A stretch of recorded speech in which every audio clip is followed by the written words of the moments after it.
Assalamualaikum warahmatullahi wabarakatuh. Bismillahirrahmanirrahim. Alhamdulillahirabbil alamin.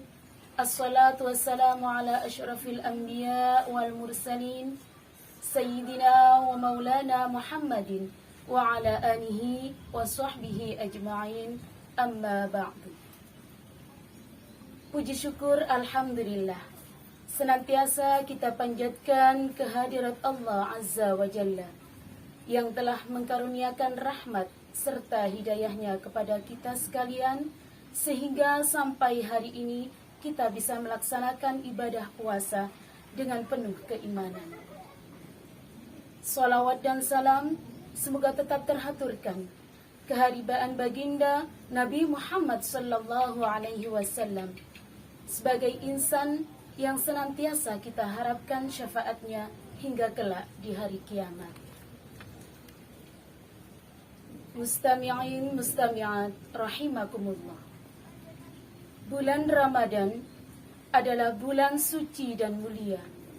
Seluruh umat muslimin diwajibkan menjaga kemuliaan dengan menunaikan kewajiban dan menjauhi larangan yang sudah ditentukan. Adapun berhubungan intim yang dilakukan oleh sepasang suami istri di satu sisi merupakan hal yang lumrah dan fitrah dilakukan, bahkan berpahala bagi keduanya. Hanya saja hal yang satu ini dilarang untuk dilakukan di siang hari selama melaksanakan puasa. Larangan ini seiring waktu dengan dilarangnya makan dan minum serta hal-hal lain yang membatalkan puasa, yakni sejak terbitnya fajar shadiq, masuknya waktu subuh, hingga terbenamnya matahari atau masuknya waktu maghrib. Mustami'in rahimakumullah. Ketika larangan ini dilanggar, maka ada sanksi yang menjadi konsekuensinya. Sebagaimana sabda Rasulullah sallallahu alaihi wasallam yang artinya, dari Abu Hurairah radhiyallahu anhu, beliau berkata, ketika kami duduk bersama Rasulullah sallallahu alaihi wasallam, tiba-tiba datanglah seorang sambil berkata, "Wahai Rasulullah, celaka." Beliau menjawab, "Ada apa denganmu?" Dia berkata, "Aku berhubungan dengan istriku, padahal aku sedang berpuasa." Maka Rasulullah sallallahu alaihi wasallam berkata, "Apakah kamu mempunyai budak untuk dimerdekakan?" Dia menjawab, "Tidak."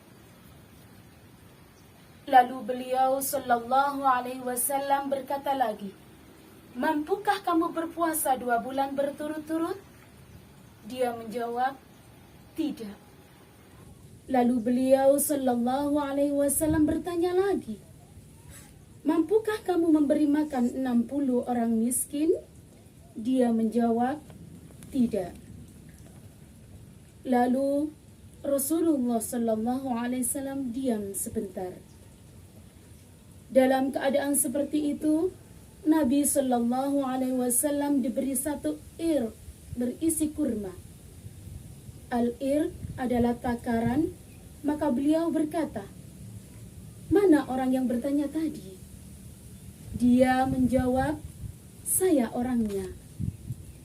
Beliau berkata lagi, "Ambillah ini dan bersedekahlah dengannya." Kemudian orang tersebut berkata, "Apakah kepada orang yang lebih fakir dariku, wahai Rasulullah? Demi Allah, tidak ada di ujung kota Madinah satu keluarga yang lebih fakir dari keluargaku." Maka Rasulullah sallallahu alaihi wasallam tertawa sampai tampak gigi taringnya. Kemudian beliau sallallahu alaihi wasallam berkata, "Berilah makan keluargamu." Hadis riwayat Bukhari Muslim. Mustami'in yang dirahmati Allah, menyikapi hadis Rasulullah di atas, para ulama fikih sepakat bahwa berjima di siang hari bulan Ramadan memiliki konsekuensi membatalkan puasa. Maka harus mengqadha puasa sekaligus dikenai kafarah atau denda untuk melaksanakan satu dari 3 hal di atas, yaitu 1. Memerdekakan budak. Yang kedua, berpuasa 2 bulan berturut-turut. Dan yang ketiga, memberi makan 60 orang miskin. Ketentuan memberi makan 60 orang miskin itu adalah memberi masing-masing 1 mud. Sebagaimana hadis di atas, bahwa beliau memberi 1 al-ir pada pemuda untuk dibagikan pada fakir miskin.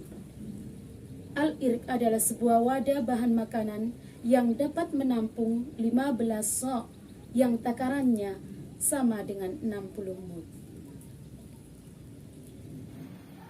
Ketiga pilihan di atas tidaklah tersusun secara opsional, melainkan kewajiban yang harus dilakukan secara berurutan. Artinya, kafarat nomor 1 harus dilakukan terlebih dahulu. Jika berhalangan, baru memilih opsi yang kedua. Begitu juga ketika opsi yang kedua dicoba, namun ternyata gagal lagi, maka opsi ketiga boleh menjadi pilihan. Mustami'in mustami'at rahimakumullah. Hal terpenting yang menjadi pelajaran bagi kita semua bukanlah masalah mengqadha dan membayar kafaratnya, tapi menodai bulan suci Ramadan dengan melakukan perbuatan yang dilarang oleh Allah adalah dosa besar. Dosa yang nantinya akan kita pertanggungjawabkan di hadapan Allah.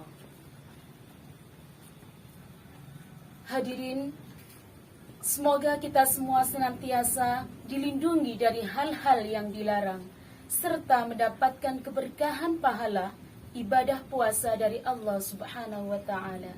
Amin, amin, ya Rabbal Alamin. Demikian yang dapat kami sampaikan. Mohon maaf atas segala kekurangan. Wabillahi taufiq wal hidayah. Wassalamualaikum warahmatullahi wabarakatuh.